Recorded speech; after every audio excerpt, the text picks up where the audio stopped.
இயேசு கிறிஸ்துவின் இனிதான நாமத்தினாலே உங்கள் ஒவ்வொருவரையும் நான் வாழ்த்தி வரவேற்கிறேன். இந்த காட்ஸ் கிரேஸ் ஊழியத்தின் மூலம் உங்களை சந்திப்பதில் மிகவும் மகிழ்ச்சி அடைகிறேன். இந்த நாளிலும் கூட இயேசு கிறிஸ்து எப்படி ஜெபித்தார்னு சொல்லி நம்ம பார்க்க போகிறோம். லூக்கா எழுதின சுவிசேஷம் 23:34 நம்ம வாசிக்கும்போது, பிதாவே இவர்களுக்கு மன்னியும்னு சொல்லி அவர் என்ன செய்கிறாரு, பிதாவை நோக்கி அவர் ஜெபிக்கிறத பார்க்குறோம். அவர் மன்னிக்கும்படி அவர் என்ன செஞ்சார், ஜெபம் பண்ணார். அவர் மன்னிக்கிறதுல தயை பெருத்தவன் சொல்லி வேதத்தில் பார்க்குறோம். மார்க் எழுதின சுவிசேஷம் 15:29 வரைக்கும் அந்த வசனத்தை நம்ம வாசிக்கும்போது, அந்த வழியாய் நடந்து போகிறவர்கள் ஆண்டவரை தூசித்தாங்க.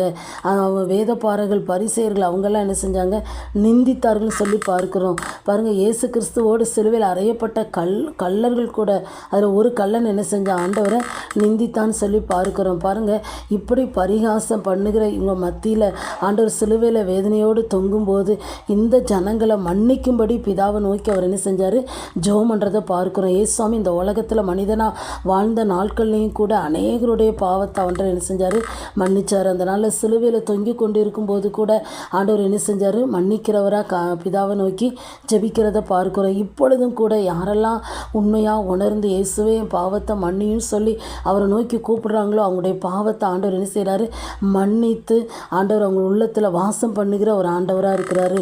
பாருங்கள், அவருடைய மற்றவங்க பேசின வார்த்தைகளுடைய வேதனை, சரீர வேதனை, இதன் மத்தியிலும் கூட அவர் பிதாவை நோக்கி அவர் மன்னியும் ஜெபிக்கிறவராக காணப்பட்டதை பார்க்கிறோம். நான் வாலிபர் மத்தியில் 20 ஆண்டுகள் கர்த்தருடைய ஊழியத்தை நிறைவேற்ற தேவன் கிருபை செய்தார்.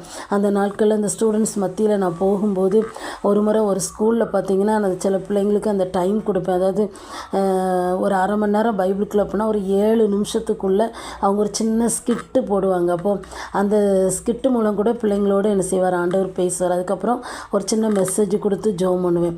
அப்போ அப்படி ஒரு கேர்ள்ஸ் ஸ்கூலில் அப்படி ஸ்கிட்டு பிள்ளைங்க போட்டுட்டு மெசேஜ் கொடுத்து ப்ரேயர் முடித்த உடனே ஒரு பிள்ளை ஓடி வந்து கை குலுக்கிட்டு ஆண்டவர் எங்களோடு கூட பேசினார்னு சொல்லிட்டு அந்த பிள்ளைங்க ஒவ்வொருத்தரும் என்ன செஞ்சாங்க, கை குலுக்கி ஒருத்தருக்கு ஒருத்தர் மன்னிப்பு கேட்டு சமாதானம் பண்ணதை அன்றைக்கி நான் பார்த்தேன். இது என் ஊழியத்தின் பாதையில் மறக்கவே முடியாது.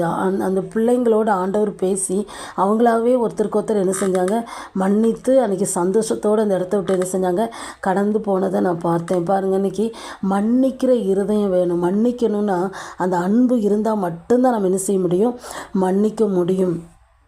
பாருங்கள், இயேசுவாமி எல்லாரையும் நேசித்தனால தான் அவர் பிதாவை நோக்கி அவர் என்ன செஞ்சார், மன்னித்து ஜெபம் பண்ணதை பார்க்குறோம். இன்றைக்கி நம்முடைய வாழ்க்கையில் யாரையோ ஒருத்தரை மன்னிக்க முடியாமல் இருக்கிறோம்ல, யாரை குறித்த ஒரு கசப்பு பகையுணர்வு உள்ளத்தில் நம்ம வச்சுருக்கிறோமா. சில சொல்லுவாங்க, நான் மன்னிச்சிட்டேன் ஆனால் மறக்க மாட்டேன் அப்படின்னு சொல்லுவாங்க. இல்லை, ஆண்டவர் மன்னித்து மறந்து விடுகிற ஒரு தேவன்.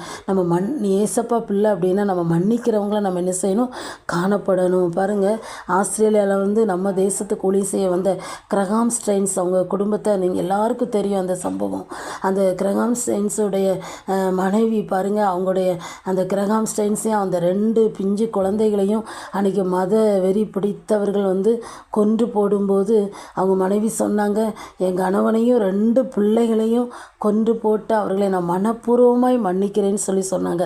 அதுக்கு காரணம் என்ன தெரியுமா, கிறிஸ்துவின் அன்பு அவங்க உள்ளத்தில் இருந்தனால தான் அந்த வார்த்தை என்ன செய்ய முடிஞ்சது, சொல்ல முடிந்தது. அப்போ அந்த அன்பு நம்ம உள்ளத்தில் இருந்தால் தான் மற்றவங்களை நம்ம என்ன செய்ய முடியும், மன்னிக்க முடியும். கிறிஸ்துவை போல நம்ம என்ன செய்ய முடியும், மன்னிக்க முடியும். ஸ்தேவான் கிறிஸ்துவின் அன்பை பெற்றதுனால தான் அவன் என்ன செஞ்சான், இயேசுவை போல மன்னிக்கிற இருதயம் அவனுக்குள்ளே என்ன செஞ்சது, காணப்பட்டுச்சு. நம்மளும் கூட நமக்கு விரோதமாக யாராவது பேசியிருந்தாலும் செய்திருந்தாலும் ஒருவேளை அவங்க தப்பே பண்ணியிருந்தாலும் நம்ம மன்னித்து நம்ம ஜெபம் பண்ணும் போது தான் நம்முடைய குற்றங்களை ஆண்டவர் என்ன செய்வார், மன்னிப்பார்.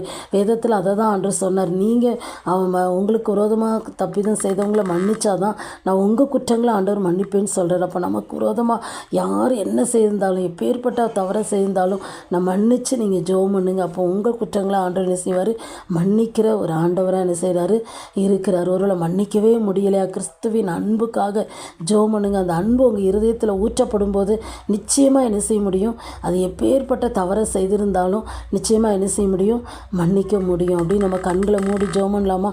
எங்களை நேசிக்கிற நல்ல தகப்பனே, இந்த நாளிலும் கூட ஆண்டவரே நீர் ஆண்டவரே எப்படி மன்னித்து ஜெபித்தீர்னு சொல்லி நாங்கள் சிந்தித்தோம்ப்பா. இதை கேட்ட ஒவ்வொருவரையும் ஆசீர்வதியும் ஆண்டவரே. எங்கள் உள்ளத்தில் யாரை குறித்தோ கசப்பு வைராக்கி இருக்கவே கூடாதப்பா ஆண்டவரே. எல்லா பகை உணர்வுகளையும் எங்களை விட்டு எடுத்து போட்டுருங்கப்பா. எங்களுக்கு விரோதமாய் செய்கிறவர்களே நாங்கள் மன்னிக்கணும் ஆண்டவரே. ஏசப்பா, அப்படிப்பட்ட இருதயத்தை எங்களுக்கு தாங்க, அப்படிப்பட்ட ஒரு அன்பை எங்களுக்குள்ளே நீங்கள் தரும்படியாக நாங்கள் ஜெபிக்கிறோம் ஆண்டவரே. ஒவ்வொருவரையும் உடைய கரத்தில் தாழ்த்தி ஒப்பு கொடுக்கிறோம். இயேசுவின் நாமத்தில் ஜெபிக்கிறோம் நல்ல பிதாவே, ஆமென்.